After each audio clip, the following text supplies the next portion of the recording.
Welcome back to the show. आप देख रहे हैं प्रोग्राम आपकी बात। मैं हूं इर्तिजा, मौजूद हूं कोरंगी ढाई सेक्टर 48B में, जहां कयामत का मंजर है। पानी पीने के लिए नहीं है। एहतजाज पर नौजवान मोहम्मद सिराज को गोलियों से भून दिया गया। वो बच्चा अपनी जान से गया। अहले खाना रो रो के बता रहे हैं कि उसके साथ क्या क्या हुआ, खवातीन की बेहुरमती और बेइज्जती किस तरीके से की गई।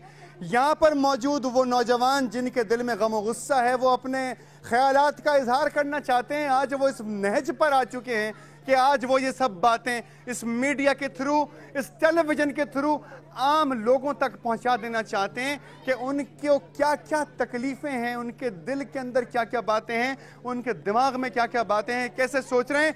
मैं बात वहीं से शुरू करूंगा। एक बहन यहाँ पे बता रही थी क्या कैफियत थी। जी मुझे बताएं। आप भाभी? मैं उसकी भाभी हूँ। 2.5 घंटे तक 2.5 नंबर पे उसका जनाजा न करा, लेकिन किसी ने FIR नहीं काटी।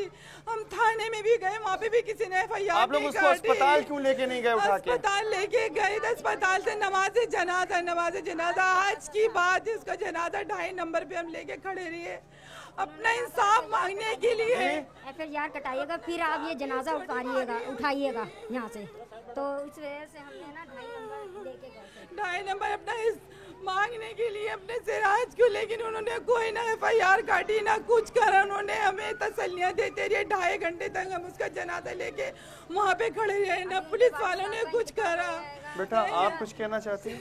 हमारे चाचू के साथ बहुत बुरा है। जिसने भी हमारे चाचू को मारा, अल्लाह ताला उसे नहीं छोड़ेगा। शादी को हुए 6 महीने, उसकी शादी को हुए 6 महीने। उसकी वालिदा भी दर्द में बैठी हुई है। हमारे साथ बहुत बुरा हुआ है, बहुत बुरा। पानी तो मांगा था, बस पानी तो मांगा था, उन्होंने उसकी जान ले ली, उसकी जान ले ली, उसकी जान ले ली उन्होंने। मुझे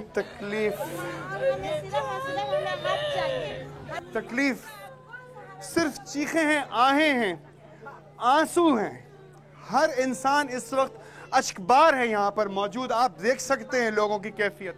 जी हम वहाँ रहते हैं WS के आखिरी स्टॉप पे। हमारे गली के नाजिम जमाल, उन्होंने क्या कि पानी के सिलसिले में चलना है। अब लोग जब यहाँ पे आए, पूरी गाड़ी भर के आई लेडीज, पूरी, कोई आदमी नहीं हमारे साथ। जब यहाँ हम पहुँचा, हमें बाद में इसका पहले पता नहीं चला। मैं वहाँ जब पहुँचे, उन्होंने जो लकड़ियाँ थी वो लेडीज़ के ऊपर जली हुई लकड़ियाँ, टायर वगैरह फेंकने लगे, गालियाँ बकने लगे कि अगर यहाँ से नहीं गए तो तुम लोग यहीं पे आग लगा देंगे तुम लोग को, और मारने लगे हम लोग को धक्के दे दे के वो लोग।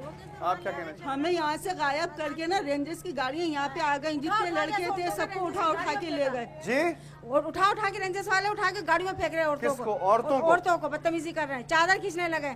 क्या अगर नहीं भागे तो क्या बेइज्जत करेंगे तुम लोग को यहाँ पे। हम रेंजर्स वाले बोला था उन्होंने, सिर्फ पानी मांगने की ये सजा कि चादरें खींची जा रही हैं, औरतों को मोबाइल्स के अंदर उठा के फेंका जा रहा है। आप सोच सकते हैं कि किस नहज की बात हो रही है ये। जी हमारे वाले भी थे उसमें, ये रेंजर्स भी थी और है ना ये वाटर वाले भी थे। उन्होंने सब ने बहुत बदतमीजी की।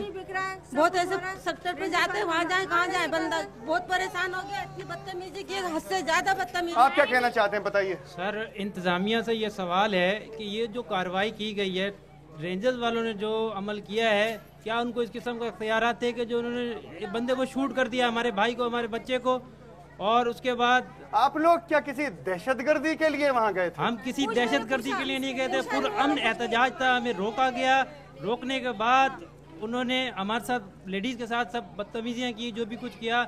उसके बाद इंतजामिया से मेरा ये सवाल है, क्या उन्हें ये करना चाहिए कि स्ट्रेट फायर करें अवाम पे, लोगों पर जो कि सिर्फ पुरअमन एहतजाज कर रहे थे। बच्चे देखें, बच्चे, बिल्कुल आपने पुरअमन एहतजाज किया। लोगों के सवाल है, बच्ची आप देख सकते हैं, ये मासूम बच्ची, ये अपने बाप के बगैर नहीं रह सकती।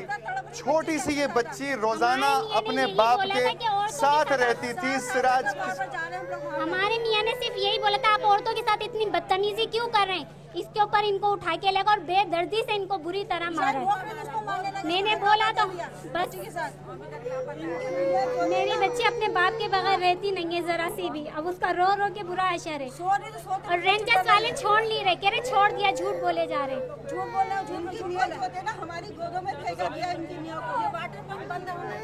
इस बच्ची के एहसासात और जज्बात आप देख सकते हैं। बच्ची मुस्तकिल रो रही है, बैन कर रही है। अपने बाप की जुदाई उससे बर्दाश्त नहीं। यहाँ पे और लोग खड़े हुए हैं, दिल शिकस्ता लोग हैं, बात नहीं कर पा रहे, अपने वो जज्बात और एहसासात के लिए उनके पास अल्फाज नहीं है कि वो अपनी कैफियत बयान कर सकें।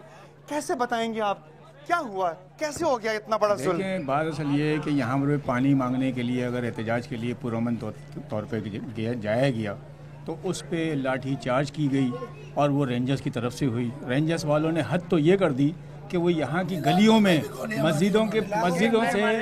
मस्जिदों से निकलते हुए नमाजियों को भी भाग दौड़ करनी पड़ गई। ये हालत हुई। वो ये कितने बजे हुआ, कब हुआ ये कल 1:15-2 बजे के करीब की बात है। दोपहर में? जी दोपहर की बात है, जोहर की नमाज के बाद। जी ये कहने का मतलब है हुकूमत से कि अभी जो ये हुकूमत आई हमारे वजीर आजम ने, सदर ने ये बोला कि जो भी आपके तरक्याती काम रुक गए हैं आप उसको बहाल करें। यहाँ देखें, अगर आप खुदाई करा के यहाँ पानी की पाइप लाइन डलवा के उसको दफन कर दिया।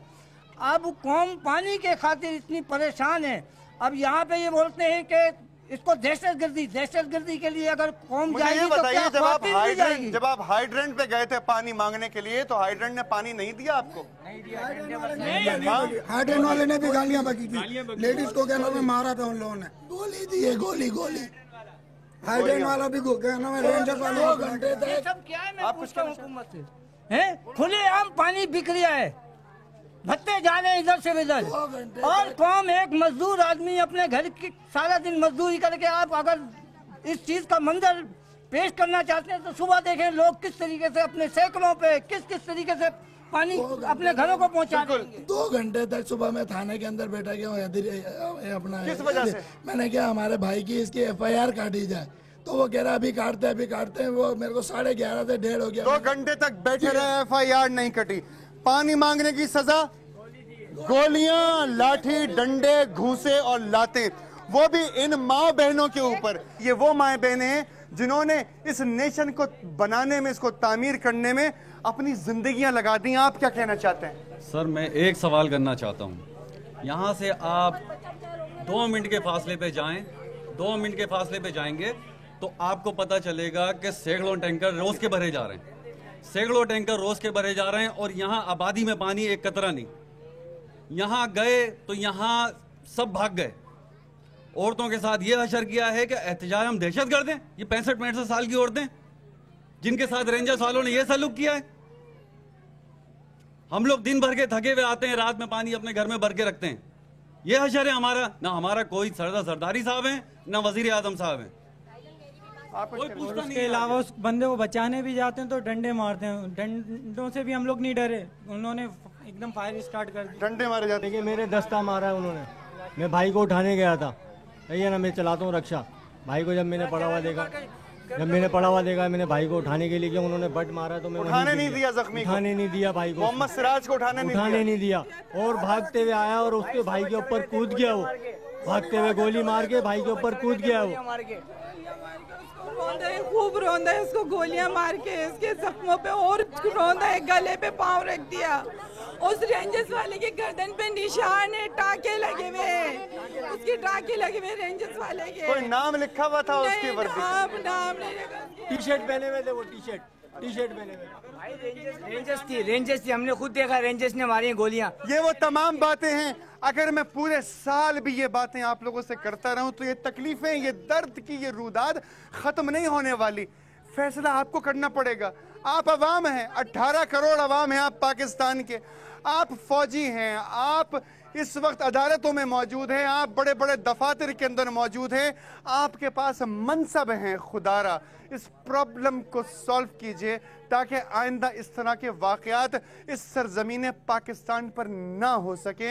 ये तमाम लोग वो हैं कि जो इस मुल्क की सालमियत के लिए अपनी जानें दे देने के लिए तैयार हैं, अपना खून बहा देने के लिए तैयार हैं। खुदारा इंसान को इंसान समझिए ताकि ये सब लोग भी आपको इंसान समझें। अगर आप चाहते हैं कि आपकी बात की जाए तो मुझे ईमेल कीजिए, मेरे ईमेल एड्रेस पर akb@sama.tv पर ज़रूर की जाएगी आपकी बात, जिस तरीके से आज की जा रही थी मोहम्मद सिराज की बात। मैं आपकी ईमेल का मुंतज़र रहूँगा। अपना बहुत ख्याल रखिएगा, इस दुआ के साथ कि खुदा करे कि मेरी अर्ज़ पाक पर उतरे वो फसल गुल जिसे अंदेशा ज़वाल ना हो। अल्लाह हाफ़िज़।